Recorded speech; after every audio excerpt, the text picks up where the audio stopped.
The 4 hostages on board a yacht hijacked by pirates last Friday off the coast of Oman have been killed by their captors. A U.S. vessel was sent to the scene and Navy officials were negotiating for the release of the 4, all experienced sailors from Southern California and Seattle. According to reports, gunfire was heard around 1 this morning when negotiations with the pirates broke down. 2 hijackers were also killed in the fighting and 13 others were taken into U.S. military custody. According to national and regional standards, the CU Recreation Center is too small. Students, with the help of faculty members, have taken matters into their own hands by launching a campaign to pump up the rec. News Team's Ashton Atlas has more on their innovations. Controversy is sparking around new funding propositions for student groups on campus. News Team's Danielle Kreuter explains why these bills are upsetting student groups as well as CU officials. For many CU fans, Dan Hawkins' departure as head football coach was not expected. However, few could have predicted how quickly a new staff could attract players to CU.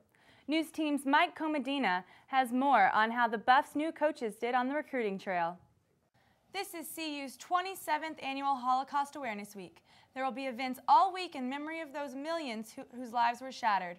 News Team's Kelsey Cristiano has more on the events taking place on campus. Yeah, guys, well, when we get back, I'm going to fill you in on why fans were really upset at the Super Bowl, and I bet it's not exactly what you'd think. See you soon.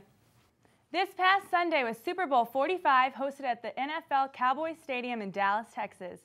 I was lucky enough to get to go to the game, and I must say, I thought all the fan fighting would be against each other, but instead, fans from the 2 teams band together against Cowboy owner Jerry Jones.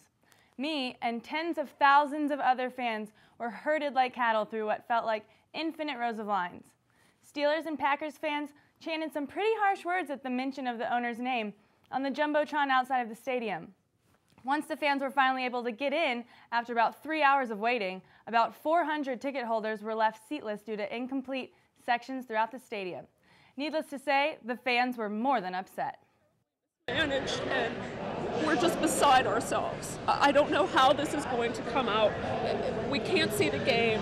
They've shuttled us into this area. I can't see a positive outcome. It's totally disheartening. I mean, you know, pay good money for a seat. You're hoping to get there. I mean, hopefully they could, the Cowboy organization or NFL can make it right here. I had security almost kick me out because I don't know where I'm going. So I don't know who's all in charge of this, but never again will I come back to Dallas Stadium, ever again. Prospective students to the University of Colorado send their applications to this building in hopes of an acceptance. CU professor Sandra Fish was not one of those people, but she is the one that got the congratulations. Sandra Fish, better known as Fish, was preparing for her day at work at 8:15 Monday morning when she opened up her laptop and found something interesting. And I've got this email from housing welcoming me to CU, having been admitted to CU and offering me a spot in the dorms. And I thought, okay. The journalism professor isn't the only one on campus who has had problems with the online enrollment system. I called CU Boulder and they told me they didn't submit my application because it didn't go through my CU Boulder. So I had to submit it twice and it delayed my housing application. So it was kind of a huge disaster. As for now, My CU Info remains the main portal for all students, faculty, and parents. Sydney Burgoyne, News Team Boulder. Fighting continues to rage across Libya, and today, embattled leader Muammar Gaddafi says he will die a martyr rather than give up his hold on the country. Meantime, in eastern Libya, opposition leaders are guarding the streets armed with heavy artillery, and they report having control of the region. They have also been negotiating with the country's army, and one opposition leader claims that a large part of the Libyan military is joining their anti-Gaddafi movement. In Tripoli, warplanes and helicopters have been seen engaging in airstrikes, and ground forces have opened fire against protesters. On Monday, many businesses reopened and electric power was restored to most parts of the city. Despite attempts to shut down opposition movements, protests continue all around northern Africa. In Egypt, authorities say they are freezing the assets of former President Mubarak to avoid embezzlement of the state property. According to his attorney, these are false claims aimed at running Mubarak's reputation. USC graduate Atif Siddiqui can relate to not only being a college student, but a broke one. While currently enrolled at USC for his MBA, Atif thought of a creative and young idea to launch a website that could help reduce the everyday college kids' money-saving problems. We want college to be fun. We don't want students to spend a whole lot. So these deals are targeted to what they want. ClassCoop.com is a deal website that Atif has brought to USC, UCLA, and now Boulder. All you have to do is enter your email and password, and you're ready to start saving. And the best part about it is it's free. You'll get notified of deals when we launch them, whether it's like every couple days or once a week.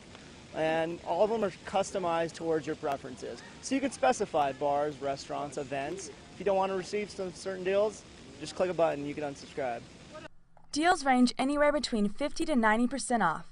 ClassCoop looks forward to expanding the variety of Boulder establishments willing to give coupons so that every customer gets the deal they deserve.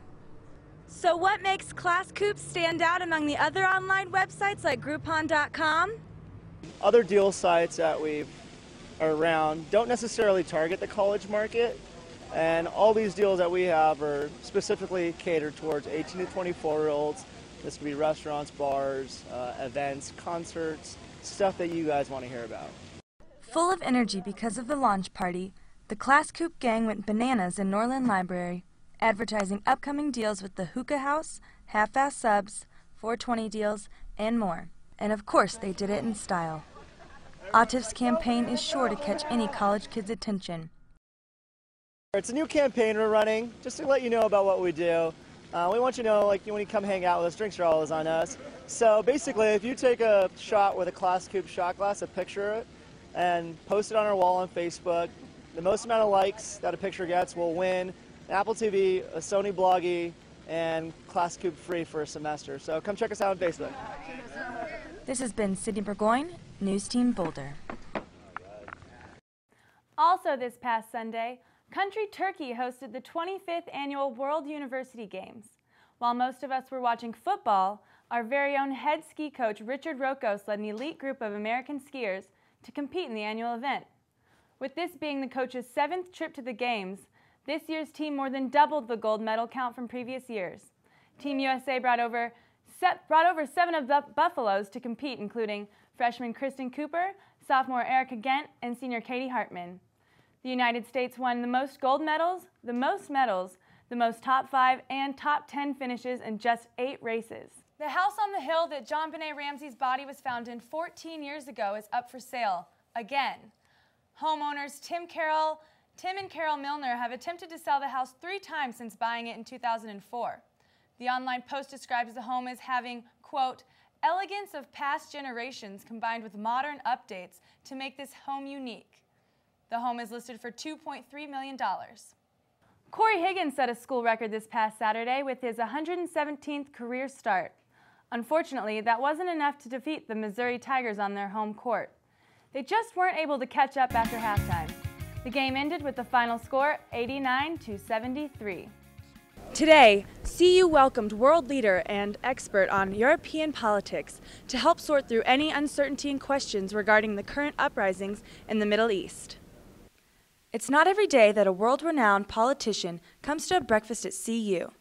But this morning, distinguished faculty, along with Provost Russell Moore, had the opportunity to eat and discuss social and economic reform with former head of the European Parliament, Enrique Barón Crespo. I think that to talk and to teach about my experience and about what we are doing in the building up the European Union can be very useful, and especially in the United States. Sydney Burgoyne, News Team Boulder. Hello and welcome to News Team Boulder. I'm Sydney Burgoyne, and CU Buff Gold dances their way to nationals. So it's beginning to look a little sunny here. It's like California. What do you think? And CU honors Holocaust Awareness Week. Well, it seems as though the melodrama is finally over.